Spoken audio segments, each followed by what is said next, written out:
They won't be back for some time, I should think, because you can't charter a ship all in a hurry, unless, of course, they've got one of their own.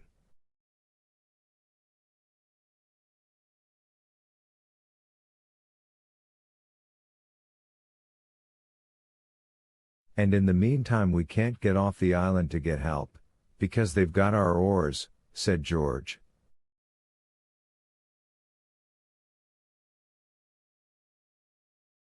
We can't even signal to any passing fishing boat because they won't be out just now.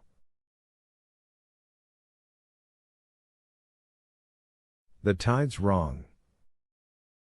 It seems as if all we've got to do is wait here patiently till the men come back and take my gold.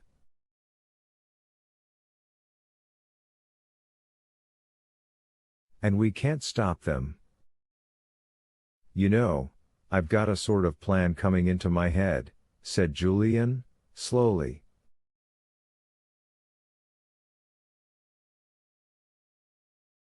Wait a bit, don't interrupt me. I'm thinking. The others waited in silence while Julian sat and frowned, thinking of his plan.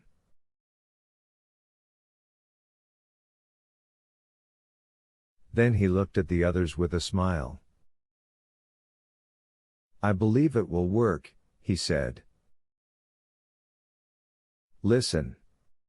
We'll wait here in patience till the men come back. What will they do? They'll drag away those stones at the top of the dungeon entrance, and go down the steps.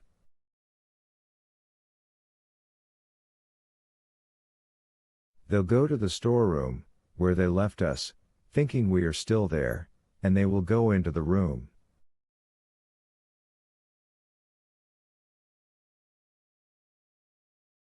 Well, what about one of us being hidden down there ready to bolt them into the room?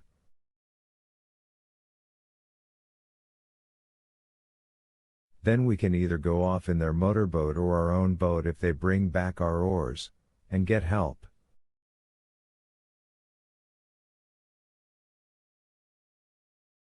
Anne thought it was a marvelous idea. But Dick and George did not look so certain.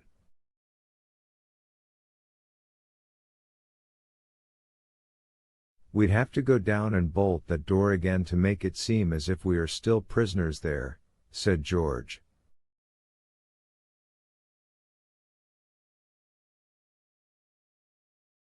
And suppose the one who hides down there doesn't manage to bolt the men in? It might be very difficult to do that quickly enough. They will simply catch whoever we plan to leave down there, and come up to look for the rest of us.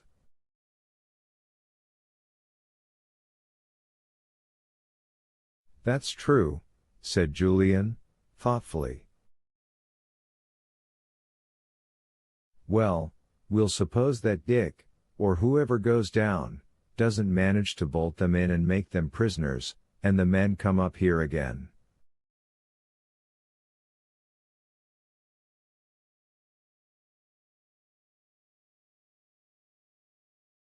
All right, while they are down below we'll pile big stones over the entrance, just as they did.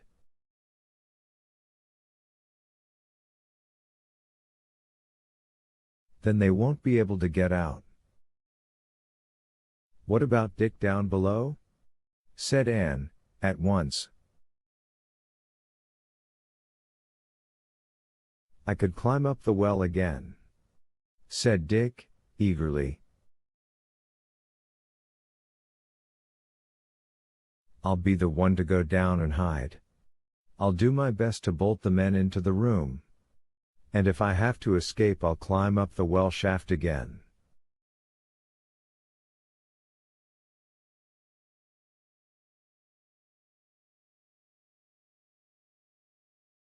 The men don't know about that. So even if they are not prisoners in the dungeon room, they'll be prisoners underground.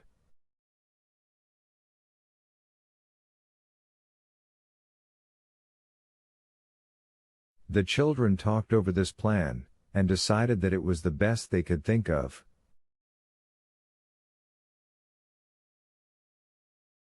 Then George said she thought it would be a good thing to have a meal. They were all half-starved and, now that the worry and excitement of being rescued was over, they were feeling very hungry.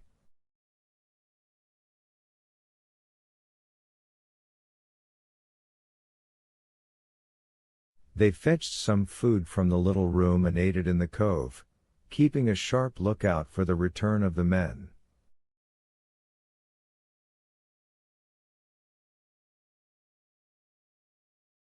After about 2 hours they saw a big fishing smack appear in the distance, and heard the chug-chug-chug of a motorboat too.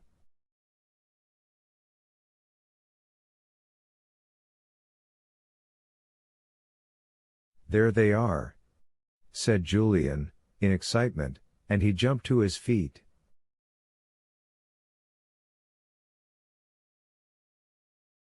"That's the ship they mean to load with the ingots, and sail away in safety, and there's the motorboat bringing the men back."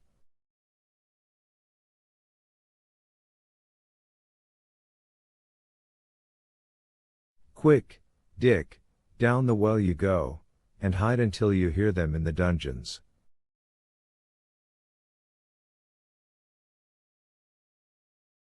Dick shot off. Julian turned to the others. "We'll have to hide," he said. "Now that the tide is out, we'll hide over yonder, behind those uncovered rocks."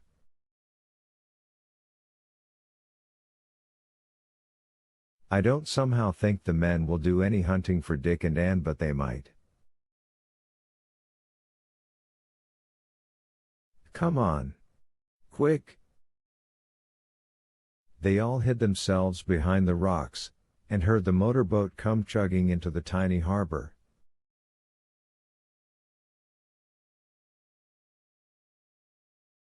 They could hear men calling to one another. There sounded to be more than 2 men this time. Then the men left the inlet and went up the low cliff towards the ruined castle. Julian crept behind the rocks and peeped to see what the men were doing.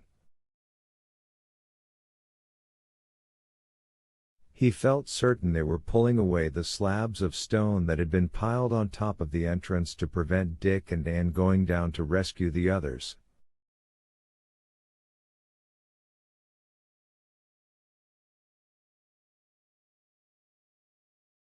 "George!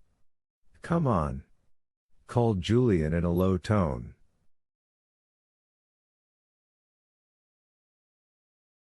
"I think the men have gone down the steps into the dungeons now. We must go and try to put those big stones back." "Quick! George!" Julian and Ann ran softly and swiftly to the old courtyard of the castle.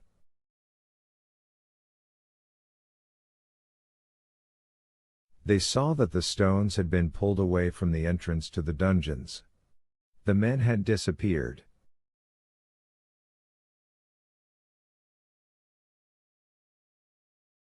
They had plainly gone down the steps.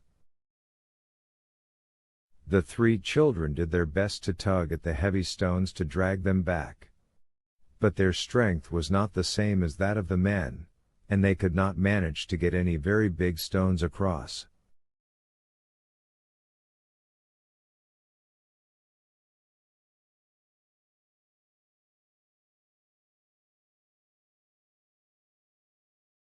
They put 3 smaller ones, and Julian hoped the men would find them too difficult to move from below.